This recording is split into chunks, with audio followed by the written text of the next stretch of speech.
I've set myself a time limit because I don't want to drone on and on and on and bore you to death, but it does require you to pause the video. When you've learnt something, when you've understood something, you need to record this.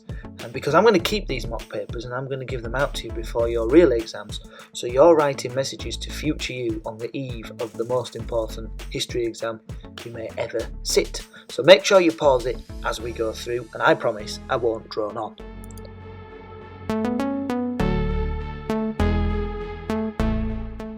The first question is really straightforward. You've got to describe two features, and for each of those features you get a mark for mentioning a valid feature and another mark for developing it a bit further.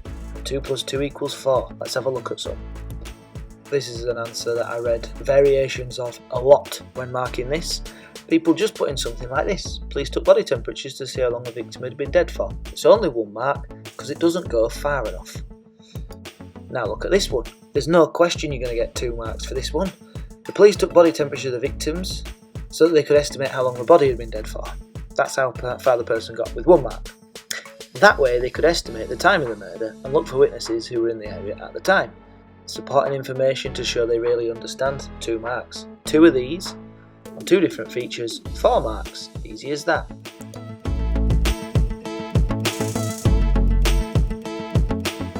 Having marked the whole of Year 11's answers on how useful questions, I can tell you we're not very good at them at this stage. Probably because we would have done a lot more practice on it on the civil rights movement topic when it was the summer term, and we couldn't do that. But we need to get good at it, and we need to understand why. So, the 2 things that come up time and again on the mark scheme are provenance and own knowledge. Let's have a little look. So I've tried to colour code the mark scheme so you can see the bits I'm talking about in the example answer. So the red bit is where this person's picking bits out of the source. They don't directly quote it, which would have been better, but they do pick out bits of the source to talk about. And then the blue bit is where they say this makes it useful because of what history tells us, and then it goes through and proves that they have got own knowledge which helps them to judge that this source can be seen as useful. So pick out bits of the source. All of you did that pretty much.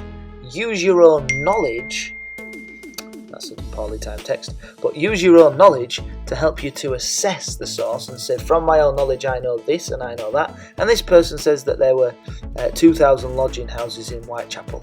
Now that just proves that they do actually have their own knowledge, and they use that knowledge to help them assess the source, so therefore I can give them the marks for knowledge. So look at the mark scheme, the bit in blue. The sources are analysed to support reasoning about their utility. Contextual knowledge is used in the process. So I'm looking at this person's, they've got a knowledge. If I look in the middle of the mark scheme, level 2, 3 to 5 marks, it does say and or. Knowledge and or provenance. So they're definitely in level 2 for this part of their answer. They've got the knowledge, have they got the provenance? The provenance of the source is who made it, why did they make it, what type of source is it, and this bit about provenance starts off with the source is a newspaper article by the Daily Mail. And it goes on to say this might make it less useful because newspapers sometimes dramatise or emphasise events in articles for it to sell. But this person is super clever because they don't just say that and full stop. You do have to check the source itself, and they look at it and go, however, as it's quite a typical source of what you know from your own knowledge at the time, it's still quite useful for an inquiry into the link between poverty and crime in Whitechapel. So you can't just say newspaper exaggerates. They don't always exaggerate, otherwise nobody would ever take them seriously. You do have to check the source as well. But the reason why I've picked this out is because the person has picked things out the source, they've used own knowledge, they've used provenance for source A, as you can see here. You have to do that for source A and for source B, and you get 8 out of 8. But what I was reading was people just saying this is really useful because it tells us this, and it's really useful because it tells us that, and source B is useful because it tells us this and tells us that.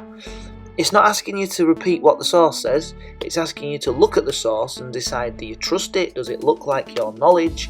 We've misunderstood the point of that question, but hopefully from seeing this answer and my explanation, you'll be able to understand why you might have only got 2 or 3 marks out of 8, and then use my example answer here to help you do some green pen improvements.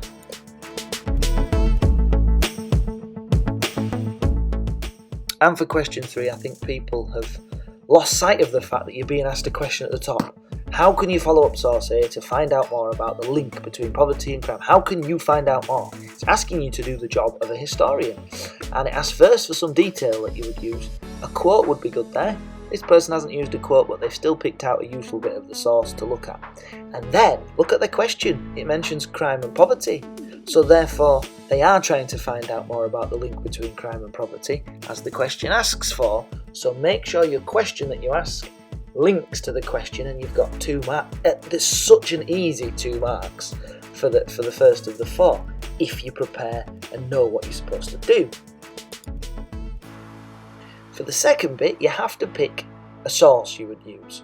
What type of source, not what type of sources. And I was reading a lot of answers with 7 sources, or 3 or 2.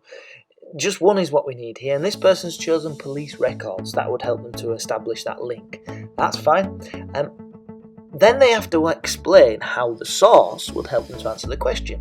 Now you can get 3 marks for picking a quote, choosing a question relevant to the question, and picking a relevant source that would help you. It's quite hard to do the last bit to understand the sources and how they might help you.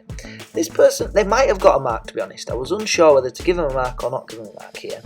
But they just need to go a bit further in explaining how that source is going to help them to understand that link, if there is really a link between crime and poverty.